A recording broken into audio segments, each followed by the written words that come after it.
السلام عليكم. هل تريد تعرف كيف ممكن تظل البشرة البيضاء لشخصية؟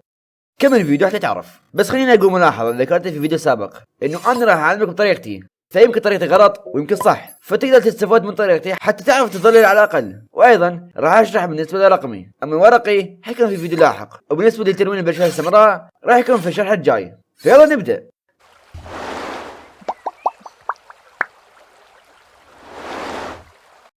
للبداية نختار لون البشرة، نروح لحاجة الألوان ونختار البرتقالي ونحاول نخليه قريب للأبيض، وبعدها نلون الرأس. أما طريقة إنه تحدده كله وتلون أو إنه تلون على راحتك. ما ننسى نخلي طبقة التلوين تحت الرسمة مو فوقاها، وأيضا لا تنسى تلون المناطق اللي بالأطراف، لازم ما تنسى مكانها بلون البشرة حتى ما تخرب الرسمة. بعدها تختار لون أحمر فاتح وتستعمل بخاخ اللي هكذا شكله، وأكيد موجود بأكثر من برنامج، وتلون الجزء العلوي حتى يعطي طابع حلو، ونخليه على وضع مالتي بلاي، ونقرر شفافيته الى 30 او 20 او حسب اللي يناسب الشخص. وبنفس هذا اللون راح نلون الرقبه ونخليها ايضا على وضع مالتي بلاي، ونقرر شفافيتها الى 40 او 30.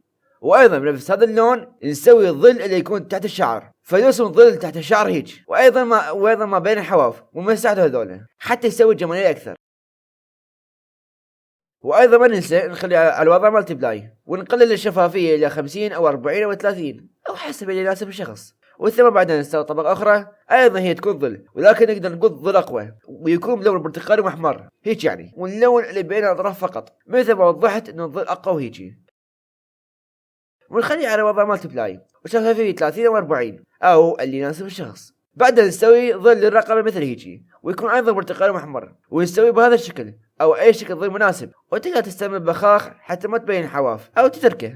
وطبعا كالعادة نخلي طبق على وضع مالتي بلاي وشفافية 20 أو 30، وبعدها نسوي ظل آخر وبنفس اللون ولكن يكون أقوى ويكون بهذا الشكل. وأيضا ظل للملابس، وكالعادة نخلي على وضع مالتي بلاي وشفافية 30 أو 40 أو حسب اللي يناسب الشخص.